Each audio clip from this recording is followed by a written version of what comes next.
Aujourd'hui, je vous parle de l'un des crimes les plus énigmatiques de l'histoire allemande, un meurtre jamais élucidé. Je vous plante le décor, une ferme, une hache et 6 morts. La Fabrique Audio présente La Petite Histoire.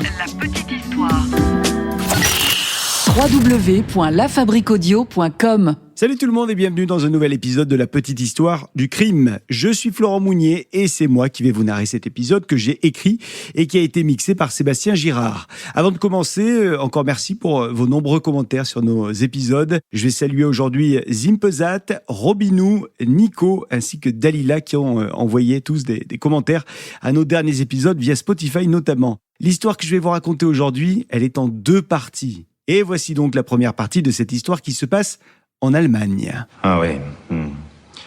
Quelle histoire, ça aussi. Nous sommes le 31 mars 1922. Notre histoire se déroule à environ 70 km au nord de Munich, en pleine nature. Nous sommes à 1 km d'un hameau, le hameau de Kaifeck. Nous sommes dans une ferme. Et dans cette ferme vivent les propriétaires, j'ai nommé Andreas Gruber, qui a 63 ans, son épouse, Casilia, qui est un petit peu plus âgée que lui, elle a 72 ans, leur fille Victoria Gabrielle, qui en a 35 et qui est déjà veuve de mari mort à la guerre, Karl. Et puis il y a aussi les 2 enfants de Victoria, Casilia, comme la grand-mère, Casilia, la petite Casilia, donc elle a 7 ans, et Joseph, le petit Joseph, il a quant à lui 2 ans. Alors dans la ferme, il y a aussi Maria Baumgartner, qui est la nouvelle domestique de la maison. Nouvelle parce que la précédente domestique a quitté la ferme 6 mois plus tôt. Pourquoi, allez-vous me demander ? Eh bien parce qu'elle entendait des bruits bizarres et elle disait même que la ferme était hantée. Bon, quoi qu'il en soit, la remplaçante, Maria, elle a 44 ans et elle vient tout juste d'arriver à la ferme. Pourtant, dans quelques instants, elle sera déjà morte.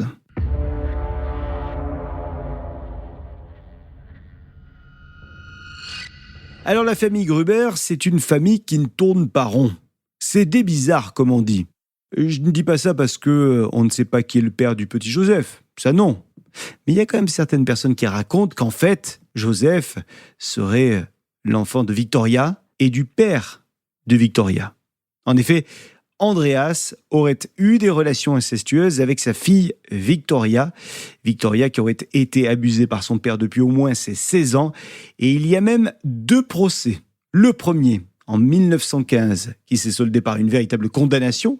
Andreas Gruber a été condamné à 1 an de prison. Et Victoria Gabrielle a elle aussi été condamnée à 1 mois de prison pour cet inceste. Oui, parce qu'à l'époque, on condamnait également les victimes des incestes. Et puis 5 ans plus tard, il y a eu un nouveau procès. Bon, pour revenir au petit Joseph, le plus probable, c'est que son père soit en fait un voisin, Lorenz Schlittenbauer, qui est l'un des amants de Victoria. On sait qu'il a entretenu une relation avec Victoria Gabrielle à la fin de l'automne 1918, et il a même reconnu la paternité de Joseph. Oui, sauf que c'est le moment où Victoria subissait des rapports incestueux avec son père.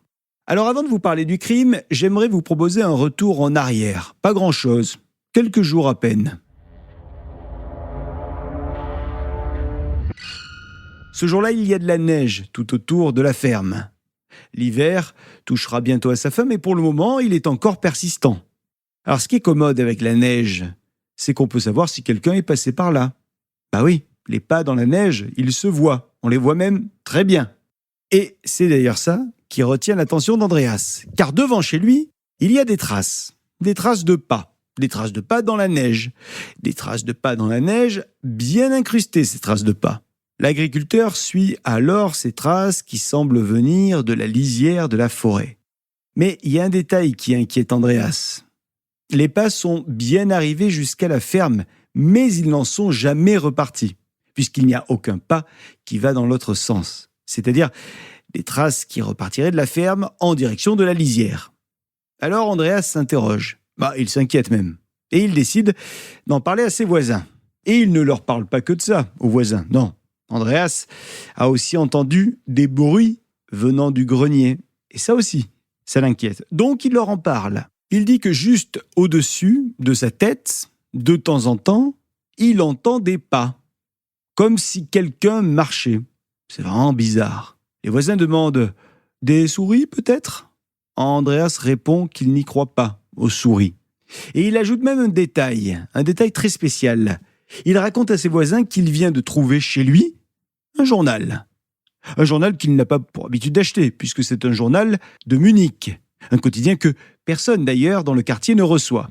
Il y a autre chose qui semble inquiéter Andreas. En tout cas, il raconte à ses voisins que les clés de sa maison ont disparu depuis quelques jours déjà. Et impossible de remettre la main dessus. Bon, ça, ce sont des discussions informelles avec les voisins. Rien d'officiel donc, aucune déclaration à la police. Alors les jours passent et puis plus rien. Plus rien jusqu'au 30 mars. Nous sommes le matin du 30 mars et Andreas Gruber découvre que la serrure du hangar à machines est cassée. Des traces d'effraction sont également visibles sur la porte de la réserve d'alimentation. Tout cela commence vraiment à agacer Andreas et à lui faire un petit peu peur aussi. Il part tout de même travailler et en chemin, il va rencontrer Lorenz Schlittenbauer, à qui il raconte la tentative d'effraction. Vous vous souvenez que Lorenz Schlittenbauer, c'est donc l'amant de la fille d'Andreas. Bon, quoi qu'il en soit, Lorenz l'écoute et il décide de donner un revolver à Andreas, histoire que ce dernier puisse se protéger si jamais les malfrats revenaient vers la ferme. Nous sommes le 1er avril. Cette année 1922, le 1er avril tombe un samedi. Et le samedi, les enfants, ils vont à l'école en Allemagne à cette époque. Alors on fait l'appel en classe. Et ce jour-là, tout le monde est là. Tout le monde sauf Casilia, 7 ans. Sans doute est-elle malade. C'est ce que ses camarades pensent. On verra bien si elle est là lundi. Le marchand de café passe lui aussi tous les samedis à la ferme, histoire de livrer son café. Et ce samedi-là, il ne trouve personne dans la ferme. Bizarre, pense-t-il. On verra s'ils sont là la semaine prochaine. Victoria, quant à elle est censée aller à l'église du village le dimanche matin. Parce qu'elle est chanteuse. C'est d'ailleurs la première chanteuse de la chorale de l'église. Elle est donc attendue le dimanche, de pied ferme, à l'église pour chanter. Et ce sont ses amis, les amis de Victoria, qui sont censés venir la chercher à la ferme. Mais quand ils arrivent, le 2 avril, ils trouvent porte close. Pas de Victoria dans la ferme. Ni à la ferme, ni à l'église d'ailleurs. Le week-end passe et arrive le lundi. Vous l'avez calculé, nous sommes le lundi 3 avril. Et toujours pas de Casilia à l'école. Bon, sans doute une grosse grippe. Alors entre-temps, je ne vous cache pas que les voisins ont commencé à se faire un petit peu de soucis quand même. Bah oui, habituellement on les voit les Gruber, ou on les entend, un petit peu au moins, que ce soit dans les champs ou sur les chemins qui mènent à la ferme. Pourquoi ne se montrent-ils pas en ce moment ? Le voisinage est vraiment surpris. Il y a quand même un élément qui vient rassurer les voisins. C'est la cheminée de la ferme. Bah ouais, les voisins voient de la fumée sortir de la cheminée. Ça c'est clair, c'est rassurant. Ça veut dire que les Gruber, ils sont à l'intérieur et qu'ils se réchauffent. Il y a quand même d'autres personnes, en plus des voisins, qui vont être surpris. Et notamment le facteur. Le facteur fait sa tournée plusieurs fois par semaine. Et en arrivant à la boîte aux lettres des Gruber, il va constater que le courrier qu'il a laissé le samedi n'a pas été ramassé encore. C'est pas leur genre, aux Gruber. Là, le courrier n'a pas bougé d'un centimètre. Il était exactement là où il l'avait laissé quelques jours avant. C'est vraiment bizarre, hein. Habituellement, les Gruber prennent leur courrier. Ils le lisent, ce courrier. Le facteur remarque aussi qu'il n'y a pas la petite poussette de Joseph dans la cuisine. Habituellement, il la voit, la poussette, par la fenêtre. Et ce jour-là, contrairement à d'habitude, impossible de la voir. Nous sommes mardi. Mardi 4 avril. Et toujours pas de signe de la famille Gruber. Voilà pour la première partie de cette petite histoire du crime avec les meurtres d'Interkaifeck, l'un des crimes les plus énigmatiques de l'histoire allemande, un meurtre jamais élucidé. Pour découvrir la suite de cette histoire, rendez-vous sur notre chaîne dans le prochain épisode. Et si cette petite histoire vous a plu, n'hésitez pas à la partager autour de vous. Et surtout, souvenez-vous que la petite histoire, c'est totalement gratuit. Donc, on a besoin de vous pour être encore plus nombreux derrière cette petite histoire. Concrètement, abonnez-vous à notre chaîne pour nous soutenir. Partagez la petite histoire et commentez sur les plateformes d'écoute de podcasts comme Spotify, par exemple, mais aussi Apple Podcasts, Deezer et Castbox. La Fabrique Audio présente La petite histoire. La petite histoire. Vous souhaitez devenir sponsor de ce podcast ? contact@lafabriquaudio.com. Avant de se quitter, je vous rappelle que La Petite Histoire est un podcast de La Fabrique Audio. La Fabrique Audio réalise des podcasts de marque et d'entreprise. Donc, si vous cherchez pour vous, pour votre entreprise, pour votre marque, un studio pour faire des podcasts, n'hésitez plus. Envoyez-nous un mail, contact@lafabriqueaudio.com, la fabrique avec un K.